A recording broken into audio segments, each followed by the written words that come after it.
The Bugatti Veyron is the most expensive production car ever made. It costs more than £800,000, but believe it or not, even at that price it's a bargain. Only 300 will be made, and Volkswagen will be subsidising every car. It's going to cost the company a small fortune overall, but it says it's worth it, just to prove that it has the best designers and engineers in the world. This car's got 1,000 horsepower. That's a third more than the Ferrari Enzo, twice as much as the F430. And while the F430 takes 4 seconds to get to 60 miles an hour from standstill, this will do it in 2.5. And it will keep on accelerating until past 250 miles an hour. The engineering challenges involved in building this car were immense. For example, there's 1,000 horsepower to the wheels, but there's 3,000 horsepower generated inside the combustion chamber.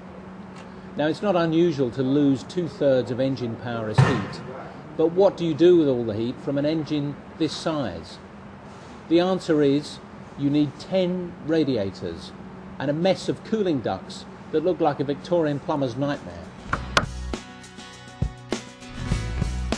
One of the biggest problems for Bugatti's engineers to overcome was wind resistance, so the car operates in two ways. In normal mode, it sits about 5 inches above the ground. But in handling mode, it sinks down to 3.5 inches, so it's got a much lower profile. And an aerofoil unfolds from the back, so the downforce pushes the car closer to the road. And frankly, if it didn't, it would probably take off.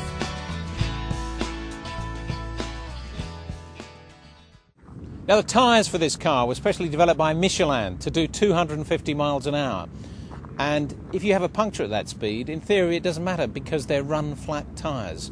But it's a theory I'd rather not put to the test. If you bought this car, where would you drive it? You couldn't go to the supermarket because the visibility is too poor. You couldn't park it on the street because it would attract the wrong kind of attention. And you couldn't take it on the motorway because you'd lose your licence. But then again, if you've got £800,000 or more to spend on a car, you don't shop at supermarkets and you get around by helicopter. But you could always hire a test track and challenge the McLaren F1 to a race.